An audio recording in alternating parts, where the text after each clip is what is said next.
y a une expérience vraiment universelle, presque banale, qu'on connaît tous parfaitement. Ah oui, Prenons, je sais pas, 1 heure passée dans une salle d'attente, avec ses néons blafards, un vieux magazine tout corné sur les genoux. ou au milieu d'une réunion professionnelle qui n'en finissent pas. Ouais, exactement. Et dans ces moments-là, cette simple heure, elle semble s'étirer pour devenir une éternité absolue. C'est interminable. Chaque minute pèse littéralement une tonne. On regarde l'horloge, on se dit que 15 minutes ont dû passer, et en fait, l'aiguille n'a bougé que de 60 secondes. C'est ça. Et à l'inverse, si on prend 1 heure passée à faire quelque chose de passionnant, ou à discuter avec une personne qu'on aime profondément, cette même heure, elle s'évapore en un éclair. En un claquement de doigts. On regarde sa montre, et on s'exclame « déjà ». Et c'est précisément ce grand mystère du quotidien qui constitue le point de départ de notre plongée d'aujourd'hui. Et c'est un point de départ fantastique. Je suis ravie qu'on aborde ça. Car derrière cette simple observation de tous les jours, il se cache une réalité beaucoup plus profonde. Tout à fait. Aujourd'hui, on se plonge au cœur des concepts développés dans un ouvrage vraiment marquant, Le temps intérieur de l'être, de Thierry Minkowski. Et il faut préciser tout de suite une chose. Vas-y. L'objectif de cette analyse, ce n'est absolument pas d'apprendre à mieux gérer un agenda, ou à optimiser sa productivité, ou même à lire l'heure plus efficacement. Non, c'est clair. Le but est beaucoup, beaucoup plus ambitieux. Il s'agit véritablement de déconstruire cette immense illusion qu'est le temps. Oui, Paraître quand on est heureux.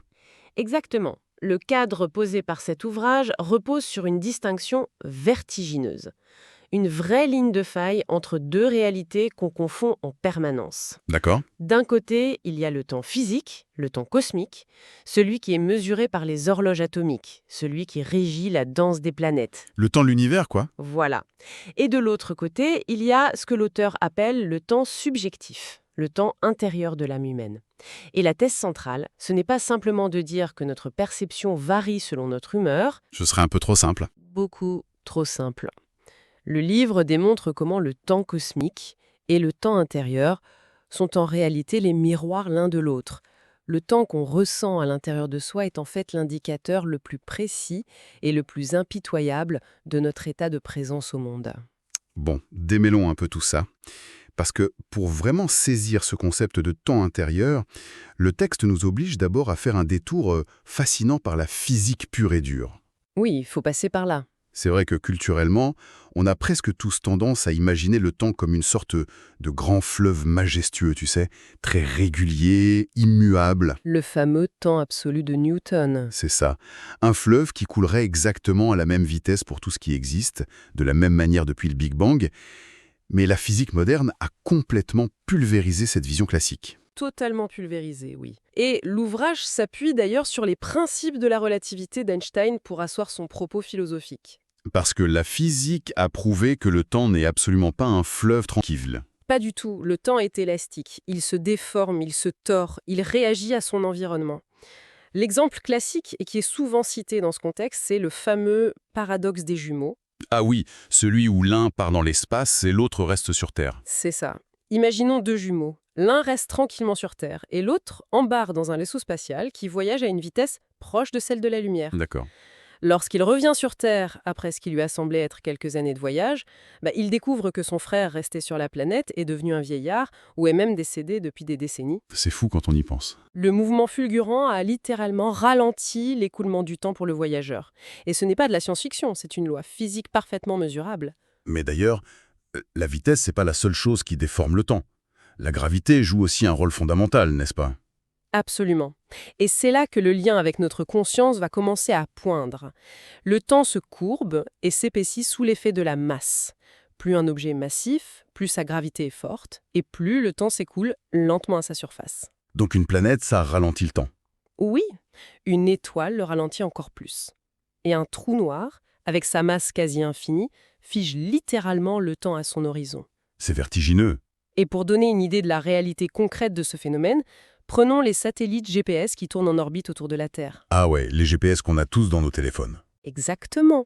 Ils subissent une gravité très légèrement inférieure à la nôtre au sol, puisqu'ils sont plus loin du centre de la Terre. Logique. Eh bien, leurs horloges internes tournent un tout petit peu plus vite que nos montres terriennes.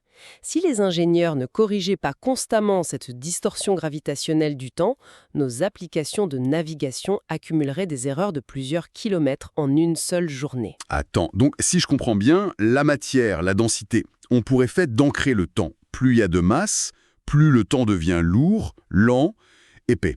Il y a une sorte de résistance. C'est exactement l'idée. Mais alors, et c'est là que ça devient vraiment intéressant, s'il faut de la masse pour freiner le temps, que se passe-t-il pour quelque chose qui n'a absolument aucune masse?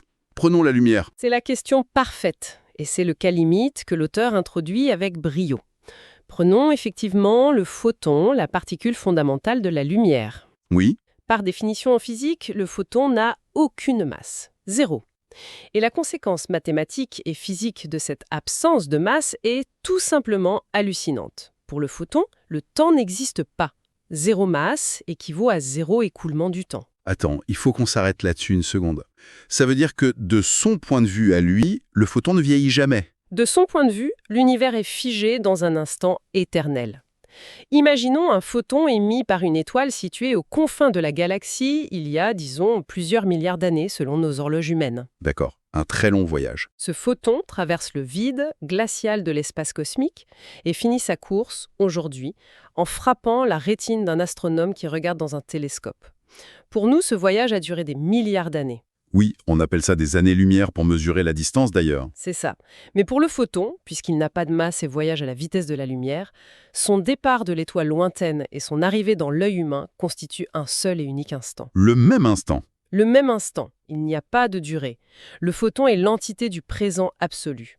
Ce qui est fascinant ici, c'est que l'univers physique nous donne déjà, à travers ce phénomène, la clé de compréhension de notre propre conscience humaine. C'est là que Minkowski fait le lien. Oui, il dresse un parallèle remarquable. Regardons la règle du jeu cosmique. Là où il y a de la densité, de l'inertie, de la matière lourde, il y a de la durée. Le temps s'écoule pesamment. Mais là où il y a pure lumière, légèreté absolue, absence totale de masse, la durée s'efface pour laisser place à un présent perpétuel. Et donc, cette loi fondamentale de l'astrophysique va s'appliquer avec une exactitude troublante à notre expérience intime du temps intérieur. C'est toute la puissance du livre. On fait donc la bascule, on quitte l'astrophysique pour plonger dans la psychologie humaine, dans l'esprit. L'idée forte ici, c'est de réaliser qu'on n'habite pas le temps comme on habiterait une maison, avec des murs invisibles qui nous entourent. Non, pas du tout. En réalité, nous sécrétons le temps. Nous le fabriquons de l'intérieur, selon la qualité de notre relation au réel. Le temps intérieur est le baromètre de l'âme. Une très belle image. Et pour illustrer ça, le livre identifie 3 régimes distincts, 3 vitesses de la conscience, en quelque sorte. Commencement par le plus douloureux, le temps long, la lenteur, l'ennui, la fameuse salle d'attente du début. Que se passe-t-il vraiment en nous à ce moment-là? Dans l'expérience du temps long, la conscience se trouve dans un état d'inactivité vide. L'être humain est là, physiquement présent, mais intérieurement, il est désengagé. Il n'est pas vraiment là. C'est ça. Au lieu de vivre la situation, la conscience se replie sur elle-même, s'isole et se regarde vivre. Il y a une véritable scission entre soi et le monde. L'auteur explique que cette durée qui s'étire, ce temps qui devient lourd comme du plomb, c'est le symptôme direct d'un exil intérieur. C'est une perte de vitalité. C'est un peu l'équivalent psychologique de scroller à l'infini sur un téléphone un dimanche après-midi en se sentant complètement vidé, sans but Ouais. extant. C'est l'exemple parfait d'aujourd'hui. On est en relation avec rien de réel. On flotte. Et si on reprend notre métaphore physique, cet isolement, cet ennui, c'est la masse gravitationnelle de l'âme. La fameuse masse. Oui. La séparation d'avec le monde crée un temps lourd, très dense. Il faut faire un effort immense rien que pour traverser les minutes, comme s'il fallait marcher dans de la boue épaisse. Ce qui nous amène logiquement au deuxième régime, qui est beaucoup plus agréable, le temps court, l'accélération. Le temps de l'action. C'est l'élan, ouais. C'est ce moment de grâce relative où l'on est profondément engagé dans un projet complexe. Ça peut être la peinture d'une toile, l'écriture d'un rapport professionnel passionnant, la réparation d'un moteur ou même juste la lecture d'un roman captivant. Soudain, l'attention est focalisée. On ne se regarde plus de l'extérieur. Précisément. Parce que la distance entre le sujet et l'objet de son attention se réduit drastiquement. L'être humain est unifié avec son action. L'ego disparaît un peu. L'ego, cette petite voix qui commente en permanence « j'ai faim, je m'ennuie, quelle heure est-il ?», cette voix-là se tait. Et comme par magie, la sensation de durée se rétrécit. L'horloge tourne toujours, évidemment, mais la conscience ne subit plus le poids du temps. Mais le livre ne s'arrête pas là. Il va encore plus loin et décrit un troisième régime. Et ça constitue en quelque sorte le sommet de l'expérience humaine. Et là, on ne parle plus d'accélération du temps, on parle d'absence pure et simple de temps. La plénitude absolue. Oui, ce sont des instants fulgurants, souvent rares dans une vie, mais d'une intensité inoubliable. Comme quoi, par exemple? Cela survient dans l'amour profond, inconditionnel, ou bien dans la prière la plus authentique, dans l'émerveillement total face à la beauté écrasante d'un paysage, ou encore dans la création purement inspirée. D'accord. Dans ces moments précis, la séparation entre soi et le monde ne s'est pas juste réduite, elle s'est totalement effacée. L'être humain devient, sur le plan de la conscience, l'équivalent de ce photon sans masse dont nous parlions tout à l'heure. L'idée du photon humain, c'est extrêmement puissant pour se représenter la chose. Complètement. Dans ces moments de plénitude, il n'y a plus de masse intérieure, plus d'ego qui résiste et qui pèse. Il n'y a plus aucune attente de la minute suivante. La durée est annihilée parce que l'unité avec l'instant présent est parfaite. L'avant et l'après n'ont plus de sens. Si l'on relie cela à une perspective plus large, on touche vraiment au cœur de la thèse de Minkowski. La sensation de durée, ce poids du temps qui passe, ce n'est jamais le signe d'un excès d'être ou d'une vie bien remplie. C'est l'inverse, en fait. C'est le signe tragique d'un manque d'être. Le temps qu'on ressent comme pénible est directement proportionnel à notre perte de présence. En résumé, moins l'on est relié au présent, plus le temps s'allonge et fait souffrir. Plus on est unifié et ouvert, plus le temps s'efface. C'est une grille de lecture formidable. Mais il y a un point crucial dans le texte qu'il ne faut pas rater. Subir ce fameux temps long, ressentir l'ennui ou l'attente douloureuse, l'auteur insiste bien sur le fait que ce n'est pas une punition. Non, surtout pas. Ce n'est pas un échec de notre part. Il décrit cette durée lourde comme un sas de maturation. C'est inconfortable, c'est certain, mais c'est une zone intermédiaire nécessaire. C'est en quelque sorte l'alarme incendie de la conscience. Belle analogie. Ça signale qu'on est désaccordé et qu'il faut changer quelque chose. La grande question qui en découle est très pragmatique. Une fois qu'on a entendu l'alarme, comment on en sort? Comment on passe du temps lourd de l'ennui à cette inexistence du temps de la plénitude? La clé de cette transition repose sur une distinction subtile mais vitale que fait l'auteur entre deux types d'inactivité. Tout à l'heure, nous avons évoqué l'inactivité vide, le fameux défilement sans fin sur un écran. L'apathie, le fait de flotter sans but, ça, c'est l'usine à ennui. Mais il existe une autre posture, l'inactivité réceptive. L'inactivité réceptive. Ça sonne un peu paradoxal, disons. Comment on peut être inactif et réceptif en même temps? C'est le fait de ne rien faire sur le plan physique ou matériel, de ne pas essayer de transformer le monde autour de soi, tout en maintenant une posture d'accueil absolu, d'attention maximale. Une vraie présence. C'est être radicalement présent à ce qui est, sans chercher à le modifier. L'ouvrage démontre brillamment que l'accueil, l'écoute profonde et silencieuse, ça n'a rien à voir avec de la passivité. C'est au contraire l'activité suprême de la conscience. Et dans cet état précis, la souffrance de la durée disparaît. Et pour illustrer cette inactivité réceptive, l'auteur mobilise un concept fascinant issu des traditions anciennes, l'archétype du Shabbat. Et ce qui est particulièrement intéressant ici, c'est que le livre ne l'aborde pas du tout sous l'angle du dogme religieux ou de l'obligation communautaire. Il le décortique comme une véritable technologie intérieure de l'esprit humain, conçue pour maîtriser notre rapport à temps. Absolument. L'analyse repose sur la transition entre deux états d'être fondamentaux. D'une part, ce que la tradition nomme Hol, le domaine du profane. C'est-à-dire? C'est la dimension de l'effort, de la manipulation. Dans l'état de Hol, l'humain traite le monde entier comme un objet, un outil, une ressource à transformer. On planifie, on construit, on gère, on optimise. C'est le monde de l'entreprise moderne par excellence, le culte de la productivité permanente. Exactement. Et d'autre part, il y a la dimension de Kodesh, le sacré.